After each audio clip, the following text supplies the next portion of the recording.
네, 다음은 석타원 이동윤 교도님의 설교가 있겠습니다. 큰 박수로 맞이해 주세요.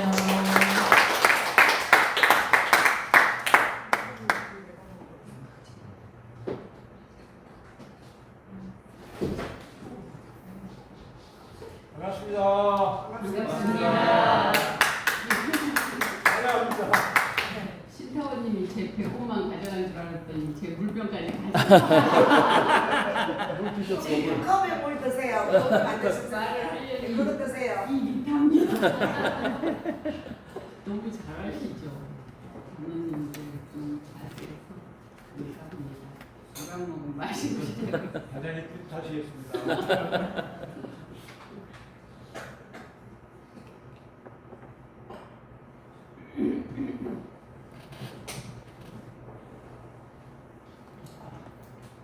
할머니, 나 이제 집에 가. 지난달에 미국에서 온 우리 손녀딸이 한국말도 서툰데 떠나기 전에 전화로 제게 한 말입니다. 할머니, 나 이제 집에 가. 그 말을 듣는데 순간 가슴이 벌컥하고 내려오는 느낌이었습니다. 1년을 기다렸다가 겨우 2주일 만났는데 그럭저럭 하다 보니까 시간은 금세 가버리고 헤어질 준비도 아직 못했는데 저에게 손녀딸이 한 그 한마디가 가슴을 온통 흔들어 놓았습니다. 온 세상이 잿빛으로 물드는 것 같았습니다. 지난 6일 대제 전날 저녁에 먹은 것이 얹혔는지 밤새 몸부림치다가 아침에 일어나니 온몸이 몸살난 것처럼 아프고 윗배는 꽉 막혀서 틀듯이 아프고 머리는 지끈지끈 터질 듯이 아프고 오랜만에 느껴보는 전신의 고통이 참 힘들었습니다. 대제 모시고 뒷정리도 좀 도와주고 하다못해 식탁에 행주질이라도 좀 해야 되는데 몸이 말을 안 들어서 안 보이는 구석자리에 가만히 앉아있을 수밖에 없었습니다. 밝고 유쾌해 보이는 그들만의 세상 속에 나만 힘들어하면서 웅크리고 있는 것 같아서 우울하고 외로웠습니다. 우리 치과에서 일하는 막내 선생님이 있어요. 4년 전쯤에 환자로 다녔었는데 실용음악과를 가려고 준비한다고 하더니 대학 진학이 안 됐는지 그냥 편의점에서 알바를 하고 있더라고요. 그래서 꿈이 뭐냐고 물어봤어요. 그랬더니 별 생각이 없다고 그러더라고요. 그러면 알바하면서 야간에 간호조무사 학원에 나가면 어때? 그랬더니 간호조무사 되면 치과에 취직시켜 주실 거예요? 그러는 거예요. 그럼 그러지. 그러고서 시간이 흐른 후에 자격을 따고 우리 치과에서 일을 하게 됐어요. 그러다가 직장을 다니면서 그 대학의 치위생과를 다닐 수 있는 학교가 있다고 해서 지원을 해보면 어떠냐고 원장님이 먼저 얘기를 해줘가지고 치위생과에 지원하고 합격을 해서 지금 다니고 있는데요. 처음에는 몰랐는데 매주 목요일은 학교에 출석 수업을 해야 한다고 해서 주중에 하루는 어쩔 수 없이 출근을 못하는 상황이 됐어요. 그런데도 원장님이야 모든 직원들이 다 기꺼이 이해를 해주어서 학교를 잘 다닐 수 있게 되었는데 임금 협상을 하면서 불만을 얘기하더라고요. 그 불만을 들으니까 제 마음이 더 서운한 거 있죠. 그냥 편의점에서 알바하고 있었을 텐데 내가 먼저 간호조무사 길을 권유했고 그리고 우리 치과에 취직도 시켜줬고 또 본인은 생각지도 못했던 치유생과도 소개시켜줘서 다니게 되었고 더군다나 매주 하루는 치과에 출근도 안 하는데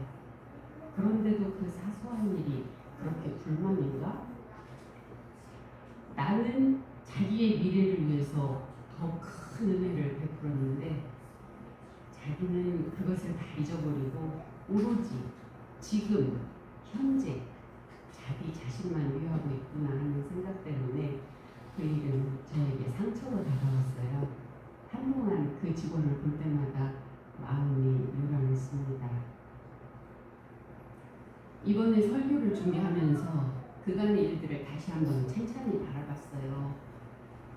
처음에 우리 손녀딸 얘기를 할 때는 아들네 가족이 멀리 떨어져서 살고 있으니까 항상 그리워하는데 잠깐 만났다가 또다시 헤어져야 한다고 하니까 애들과 좀 더 같이 있고 싶은 욕심 때문에 제가 가슴이 아팠고 대제 모시는 날 몸이 아팠을 때는 항상 아프지 않고 건강했으면 좋겠는데 몸이 아프니까 고통스럽고 외롭고 우울해지고 그래서 힘들었고 우리 직원 얘기를 하면서는 내가 더 큰 은혜를 베풀었는데 그것은 잊어버리고 자기 좋아하는 것, 자기 위하는 것만 한다는 한 생각 때문에 몇 날 며칠 동안 마음이 요란했었어요.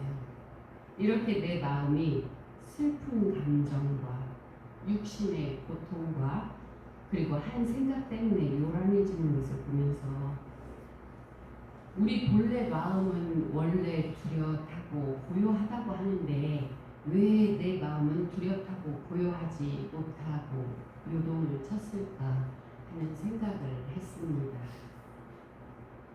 이런 일들이 일어난 후에 한참의 시간이 지난 지금은 어떤가 라고 생각을 해보니까 우리 손녀딸은 미국에 돌아가서 엄마 아빠랑 잘 살고 있고 어린이집도 재밌게 잘 다니고 있고 손녀딸을 보는 내 마음도 헤어지기 전에 가졌던 슬픔은 사라지고 아무렇지도 않게 웃고 떠들면서 통화를 하고 있더라고요. 그리고 또 내 몸은 어떤가? 지금은 특별히 아픈 데 없이 매일매일 정해진 대로 아침부터 저녁까지 잘 먹고 잘 살고 있고 그리고 문제가 있었던 직원하고도 모든 일이 다 잘 해결이 돼서 지금은 어느 누구보다도 믿음직한 좋은 관계를 유지하고 있습니다. 이 또한 지나가리라 라는 말처럼 시간이 지나니 생각과 감정과 육신의 고통이 희미해지고 제 기억 속에서도 점점 사라지는 것 같아요. 그런데 잊혀졌다고 모든 문제가 해결된 걸까요? 일어났던 문제들이 모두 잘 해결됐다고 하더라도 시간이 갈수록 생각으로 인해 감정으로 인해 육신의 고통으로 인해 새로운 문제들은 계속해서 더 많이 생길 텐데 그리고 그에 따라 희로애락 애호욕의 고통 속에서 우리는 다람쥐 쳇바퀴 돌듯이 살아갈 것이 불보듯 뻔한 일인데 그럼 어떻게 하면 고통의 수레바퀴에서 영원히 벗어날 수 있을까요? 정산종사법어 생사편 23장을 보면 이런 말씀이 있습니다. 사람의 육신은 지수, 화풍, 네 가지 인연이 합했다, 흩어졌다 하는 것이요. 사람의 마음은 희로애락, 애호욕의 7가지 뜻이 일어났다, 가라앉았다 하는 것이니 이것은 모두 거짓된 몸, 거짓된 마음이요. 그 가운데 오직 맑고 조촐하여 생멸과 거래가 없는 중에 영영하고 소소하여 능히 만법의 근본이 되는 참 몸, 참 마음이 있나니 이것이 이른바 자성광명이라. 이 본문을 읽다 보니 생각, 감정, 육신의 고통에 흔들려서 요동을 쳤던 나는 거짓된 몸, 거짓된 마음이고 오직 맑고 조촐한 영영하고 소소한 참 몸, 참 마음인 자성광명을 깨달아야 고통의 수레바퀴를 벗어날 수 있겠구나 우리 이웃 종교인 기독교에서는 선악과를 따먹은 원죄로 인해 인류에 고통이 생겼다고 하고, 불교에서는 고통의 원인으로 집착을 말하고, 그리고 우리는 모든 사람이 물질의 노예 생활로 인해 파란 고해 속에 헤매고 있다고 합니다. 요즘 유튜브를 보면 스님, 목사님, 교무님들뿐 아니라 한소식 했다고 하시는 분들, 그리고 깨달음을 위해 공부하시는 분들, 정말 다양한 분들이 강의하시는 것을 들을 수 있어요. 그 강의들을 들으면서 하루는 이런 생각이 들었어요. 기독교에서 말하는 선악과, 불교에서 말하는 집착, 우리가 말하는 물질의 노예라고 하는 것이 모두 분별을 말하는 것이 아닐까? 선과 악을 분별하고 나와 대상이 따로 있다는 분별로 인해 집착이 생기고, 그리고 만유가 한 채성, 만법이 한 근원임을 모르는 분별 때문에 고통이 생기는 게 아닐까? 그리고 이 분별로 인한 고통을 각각의 종교에서 자신들의 언어로 선악과라고도 하고 집착이라고도 하고 물질 세력의 노예라고도 하는 것이 아닐까 하는 생각을 했습니다.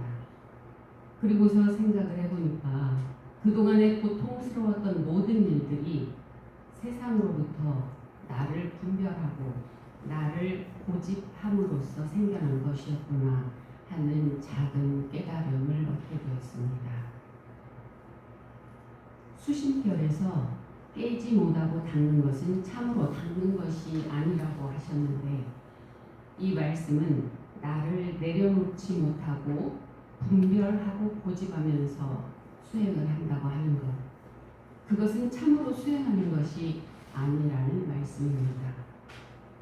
깨치지 못한 중생의 눈으로 부처의 세계를 보니 부처의 세계도 중생의 잣대로 보게 되는 우를 범하는 것 같습니다.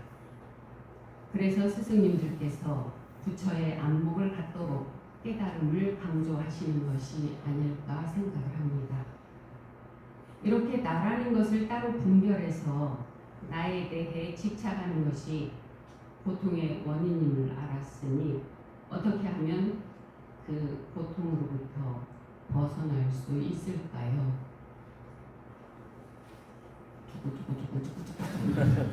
이제 한 잔 마시고 to be continue.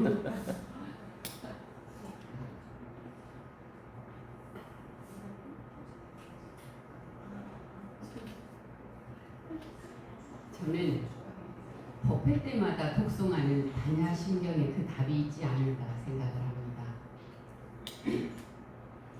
조견오온 계공 도일체고에 몸과 생각, 감정의 덩어리를 뜻하는 오온이 실제로 있는 것이 아니니 이것이 실제하지 않는다는 것만 알면 일체의 괴로움에서 벗어난다는 말입니다.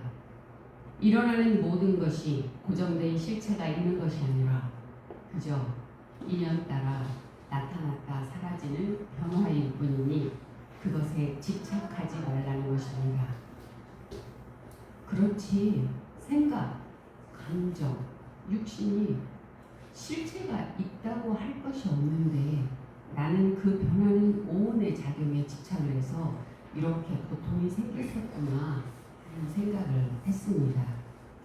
내가 지금까지 나라고 알고 살아왔던 육신과 감정과 생각은 실제하지 않는 거짓된 몸, 거짓된 마음이고 그것을 바라보고 있는 소소영영하게 아는 맑고 조촐한 이것, 나라고 분별하고 집착하지 않는 바로 이것이 진짜 나인 자성광명이며 다른 말로 하면 일원상이라고 할 수 있습니다. 교무님께서 몇 달 동안 일원상 진리에 대해서 설교 시간에 말씀을 주셨고 이부법회와 법회 후 공부 시간에도 끊임없이 강조하셨던 일원상이 바로 진짜 나에 대한 말씀입니다. 만일 내가 이론상임을 미리 알았더라면 앞에 말한 경계들은 어떻게 달라졌을까요?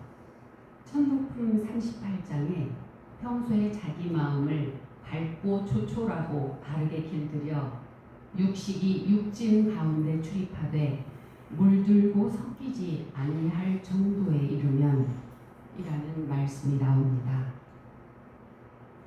내가 이론상임을 미리 알았더라면 육신과 감정과 생각의 경계를 당했을 때 실체가 없는 온 작용에 물들고 섞이지 않아서 오랜 시간을 고통 속에 헤매지 않고 언제나 이론상이 환히 비치는 광대무량한 낙원 세상이 펼쳐지겠죠. 대종사님께서는 영원한 세상에 참 몸, 참 마음을 잃어버리고 살아가는 파란 고해 속에서 헤매고 있는 어리석은 우리 중생들을 광대무량한 낙원 세상으로 인도하시기 위해 이론상 진리를 말씀해 주셨습니다. 이 이론상의 진리는 우리의 본래 마음, 즉 분별하고 집착하지 않는 자성 광명, 바로 진짜 나를 드러내는 것입니다. 그래서 이론상은 진리에 나오는 이론을 나로 바꿔서 봉독을 해보면 대종사님께서 말씀하신 나가 무엇인지를 알 수 있을 것 같습니다. 봉독해드리겠습니다. 이론은 나는 우주 만유의 본원이며 나는 재불재성의 시민이며 나는 일체 중생의 본성이며 나는 대소유무의 분별이 없는 자리며 나는 생멸거래에 변함이 없는 자리며 나는 선악업보가 끊어진 자리며 나는 언어명상이 돈공한 자리로서 공적영지의 광명을 따라 나는 대소유무의 분별이 나타나서 나는 선악업보의 차별이 생겨나며 나는 언어명상이 완연하여 시방삼계가 장중의 한 구슬같이 드러나고 진공묘유에 조하는 우주만유를 통하여 무시광겁에 은현자재하는 것이 곧 나입니다. 이렇게 나는을 넣어서 공독을 해보면 지금까지 나라고 하는 것이 따로 있어서 나의 생각과 나의 감정과 나의 육신으로 인해 고통 속에서 살아왔던 나는 중생의 나이고 원래 그대로 완전하다는 것을 아는 나는 광대무량한 낙원에 살고 있는 부처요 일원상임을 알 수 있습니다. 하나인 일원상이 불생불멸과 인과보험의 이치를 따라 은현자재하는 것, 그것이 바로 일원상의 진리, 곧 나입니다. 그래서 오늘도 나는 일원상이다 입니다. 감사합니다.